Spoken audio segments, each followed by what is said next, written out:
The Whistleblower from the intelligence community, that report has been released, and the House Intelligence Committee is now asking the acting director of national intelligence, Joseph Maguire, about that whistleblower's report on President Trump's call with Ukraine. You're seeing right now on the screen live pictures of the hearing that is going on. And we want to let you know that if you want to watch that hearing with Joseph Maguire live right now, you can do that on our homepage. It's in a separate box on yahoofinance.com. Meanwhile, we want to go to our D.C. correspondent, Jess Smith, live on Capitol Hill for the latest on all things impeachment inquiry. Jess, what are you hearing?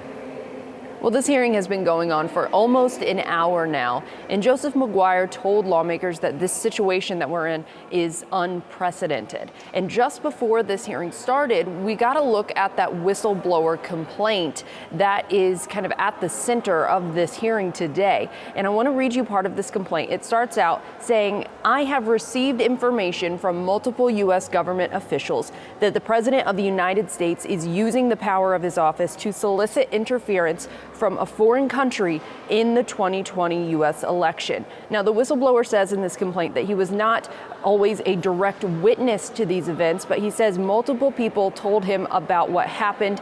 The allegations really boil down to the president soliciting interference from a foreign country and then the White House trying to cover it up.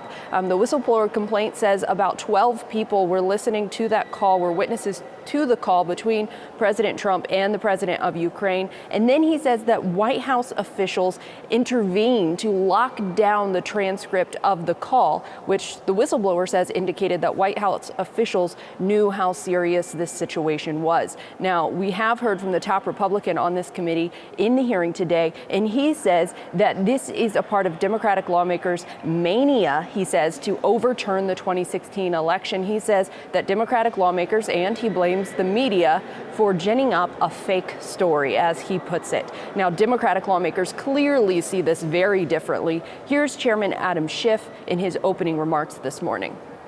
There's nothing the president says here that is in America's interest, after all. It is instead the most consequential form of tragedy, for it forces us to confront the remedy the founders provided for such a flagrant abuse of office: impeachment. Now, Maguire says that he did not immediately turn over this complaint because he believed some of it was subject to executive privilege, and he says that he did not have the authority to waive it. He also said that he believes the whistleblower and the inspector general both acted in good faith. Of course, this hearing has a long way to go, so we'll be sure to keep you updated as this develops throughout the morning. Jess, as we know, markets are down right now, but not by much. And over the last few days, some people have been surprised by how little stocks have appeared to be moved by the ongoing impeachment inquiry. And I guess I'd ask you how you might think that the ongoing impeachment inquiry will affect trade and the trade talks. Yeah, I think USMCA, the new NAFTA agreement, is one area where people are concerned, especially after President Trump said yesterday that he doesn't know that Speaker Pelosi will take it up because, as he says, she is wasting her time with a manufactured crisis. Here's President Trump talking about the new NAFTA agreement yesterday. I don't know that they're ever going to get to a vote because they're all fighting. The Democrats are all fighting with themselves. So we'll see. If it happens, it happens. Otherwise, when we take over the House next year, we'll do it our way, and we'll get it. We'll make it even better. Now, Ambassador Robert Lighthizer was far more confident than the president. He rarely speaks to reporters, but he did speak to the White House press pool yesterday, and he says he is confident because it is a good deal. He said it's not all about politics in Washington, which some may take issue with there, but Democratic lawmakers that I've been talking to say that they will still work with Ambassador Lighthizer on the USMCA. They say that even if they don't necessarily get to an agreement that they can support, it's not because of impeachment. They are going to keep trying to work with Lighthizer on this. They've been working with him on this for months, trying to get those changes that they want to see. And they say because of the impeachment inquiry, that's not going to change their work with him. So, Jess, you've got the acting director of national intelligence testifying right now.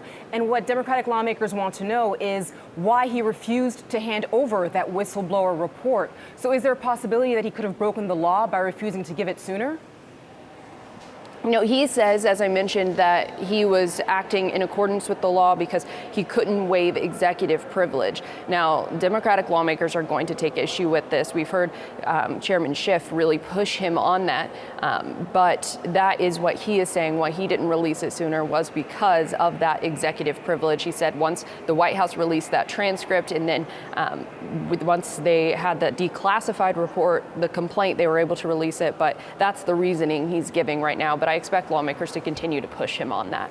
Hey, Jessica, and quickly, so we do understand that this hearing was widely going to be watched ever since the impeachment inquiry was launched by Nancy Pelosi. But what's the next step? What should people be watching for tomorrow, even into early next week or the week after that, in terms of the next step in terms of these this impeachment inquiry developments? What should people be watching for? Yeah, well, now we want to see if lawmakers actually hear from the whistleblower themselves. That's something that lawmakers want to see. We've heard them. That wouldn't be public, but lawmakers have said that they want to talk to the whistleblower.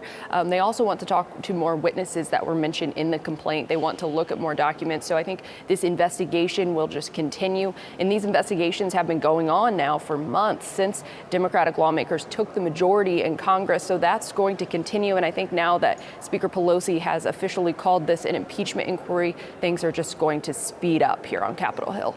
All right, and we'll have to check back in with you soon. I'm sure we'll see you on all our live shows all day today. Jess, thanks so much. Sounds good. Hey investors, Zach Guzman here. Are you interested in learning more about the markets and getting the latest financial news? Well, then click right here to subscribe to our Yahoo Finance YouTube channel. Get the latest up-to-the-minute market analysis, big interviews in the world of finance, and information on how to manage your money every day wherever you are.